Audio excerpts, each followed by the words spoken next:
Hi there guys, just a mini update on the old Japanese journey. I just wanted to go in what anime I've watched and what I am watching right now, just to give you a bit of an update and also give my advice on why I chose these and why I think they might be a good pick for you, and also what to expect if you are thinking about watching them.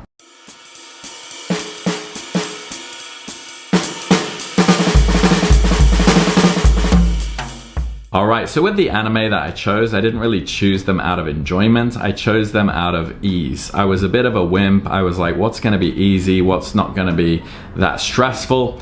And so I kind of broke the rules of the AJATT method, and I kind of didn't. So on one hand, I went with what's easy because I didn't want to get bogged down and try too hard.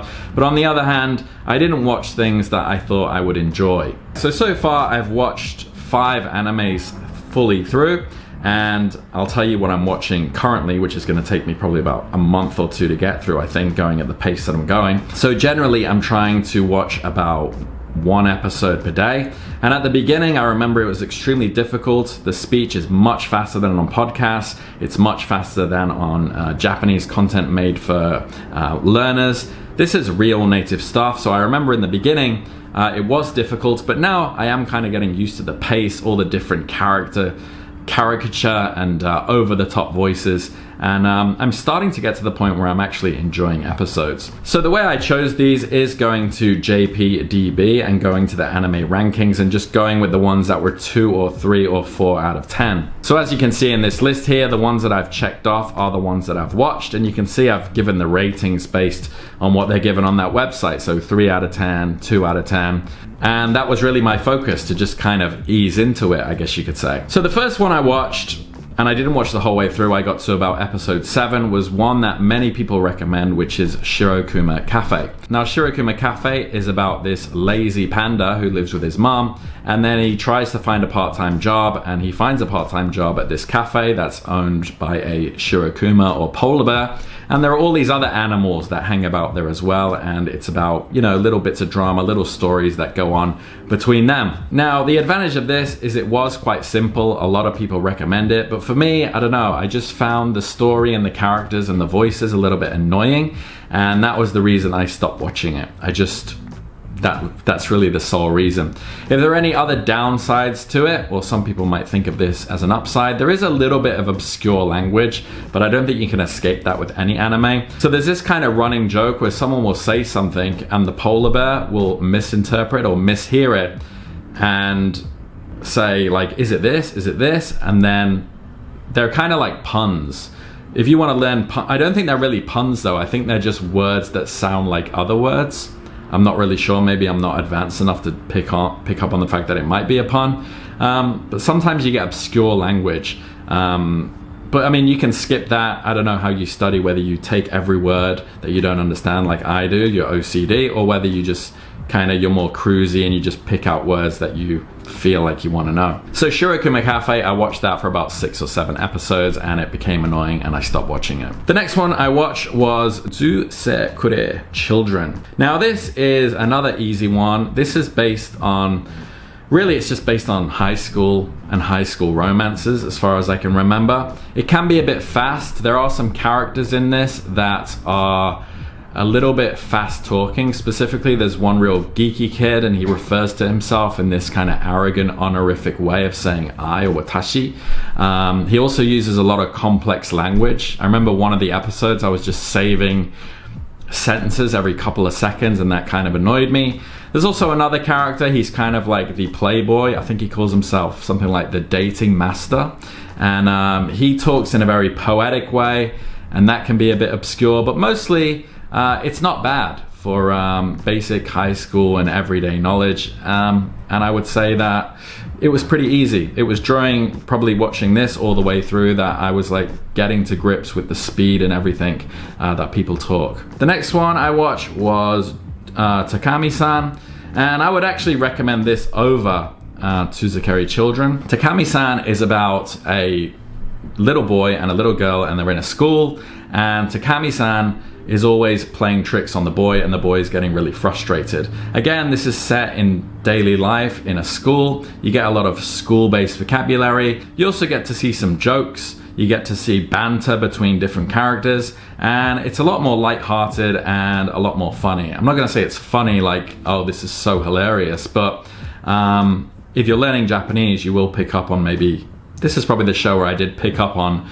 jokes probably for the first time. I also think it's less kind of intense, so I would probably recommend that over it if you're looking for kind of daily life, high school kind of shows. So after that, I watched something that I thought was interesting because I was kind of sick of these high school shows. You know, they're made for probably younger kids. So I watched ReLife. So ReLife was also rated 3 out of 10 on the difficulty, but it had a much higher rating. And the plot is just a little bit better. It's obviously made for older people, or probably teenagers. So ReLife is about a guy who's in a dead-end job, and he gets approached one night after he goes out with his colleagues, basically from a company that says they can reverse his life back to when he was 17 years old and put him in a school, and it's kind of like this rehabilitation project. He still has the mind that he has, but he'll be in a 17-year-old body and he'll be in this school. So again, it's really another school-based anime. You're gonna get a lot of school-based vocabulary, but also you have that underlying plot where there's this secret going on where he's in this school and he's basically an adult. So out of all of the anime that I've watched, this probably has the most interesting plot and is probably more towards the age that you probably are. The words are not that obscure either. There aren't any like overly weird characters. They're speaking at a native level, native speed. So this is another one that I would maybe recommend to start off with. So after that one was finished, I watched and have basically just finished one that a lot of other people recommended, other Japanese learners that I saw on Reddit, and that was Yu Yu Camp. And the reason I went with Yu Yu Camp was because, I don't know, I just have this thing where the more series I get through, the more anime series I get through, the more I think I'm progressing. I want those milestones of, oh, you finished this series, you finished this series. I know there's probably no difference than me watching one series that's 100 episodes and 5 that are 20 episodes, but I just want those milestones and I want to get through them quickly. I want to save the words, and I also want some enjoyment. So the thing I will say straight off the bat about Yu Yu Camp is that it's slowly paced, and there'll be periods of time when no one's talking, so you can just kind of chill, and you're not always just saving words every couple of seconds. Like with all the others that I mentioned, you know, it's taking me maybe an hour or over an hour to get through each episode, and I'm saving like maybe 60 to 70 words an episode into Migaku. So I'm still at the point where I think now I'm down to about maybe saving about 40 to 50. So, you know, obviously the goal is to just have that number to keep going down and down and down until I can just sit there and watch anime and enjoy it. Obviously, at the same time doing my Anki flashcards, getting words into my long-term memory, and then, you know, things are most likely going to start getting easier as far as just sitting and watching goes. I will say one thing with Yu Yu Camp though, there are episodes that can be quite dense with vocabulary. But the vocabulary is around food a lot of the time, because this is a show about these girls who go camping a lot. So they do talk about food. There is some camping vocabulary as well, obviously, but I felt like most of the vocabulary was talking about different kinds of food. But if you're a camper, that's going to be great. If you like the outdoors, that's going to be great. You're going to learn camping vocabulary. Some of the episodes are dense, as I said, but I actually did want to learn about different foods. So I did manage to rack up a bunch of new vocabulary relating to common Japanese foods. So what am I watching now, and what am I going to do in the future? Well, now I'm watching an anime that I actually wanted to watch that was recommended, and I'm watching Hajime no Ippo. And this is about a kid who, in the very first episode, he's going home and he gets the crap kicked out of him by 3 bullies in school. So it's kind of like this classic Karate Kid style story. He gets rescued by this trainer from this boxing gym. He's kind of knocked out, so he takes him back to the gym. And when he comes, you know, back around, he's talking to this trainer and he's like, oh, I want to learn boxing. And the trainer teaches him like a couple of moves, and then he's like, hit this bag. So he hits the bag and he has like this talent, like he smashes this bag like right up into the air. And then they kind of start looking at him like, you know, this kid has got, you know, some talents, he can hit hard. And I'm only up to the 6th episode, but it's basically him now training in this boxing gym, and he's had his first fight against this other really well-known kid. And I just heard that this was good. So far, I'm enjoying it.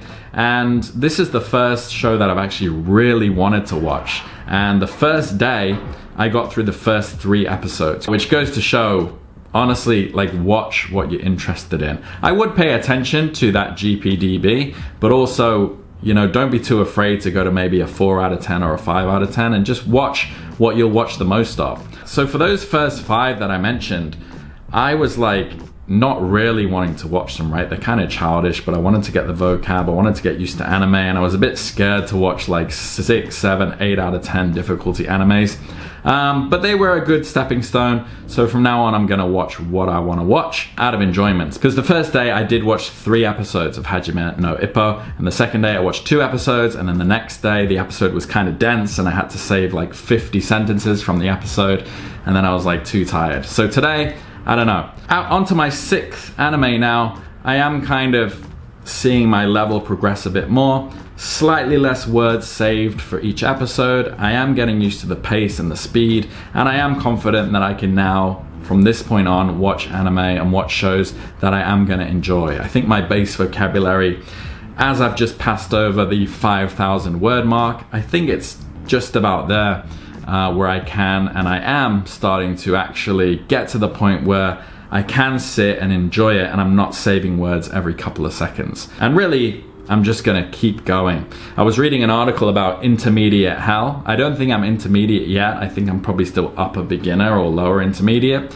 But I do sometimes feel that lack of progress. But one way I do feel progress is by seeing those numbers, seeing like how many words am I saving a day. If I watch 1 episode a day, you know, when I started that first anime, Shirokuma Cafe, I was saving words and sentences every couple of seconds, so it takes ages to get through. I'll be saving like 70, 80, 90 words per episode, and now it's down to like 30, 40. And soon it'll be 20, and soon it'll be 10, and then soon I'll be struggling to find words. I'll have to watch 5 episodes in order to get my 22 words a day in. So hopefully, I'm hoping that moment comes around, I don't know, maybe in the next 3 or 4 months. But that's just a quick update. I'm gonna do a proper update of where I'm at. It will be my 11-month AJATT update, and I'll do that on the 17th of June, hopefully, or thereabouts. But I just wanted to go through the anime that I've been watching and, you know, really give my recommendations. So if you wanna follow those, you can. They're reasonably fun to watch, reasonably easy. I think Tsuredure Children, now that I think about it, the reason I watched it is because episodes are only 20 minutes long, whereas others were like 23, 24.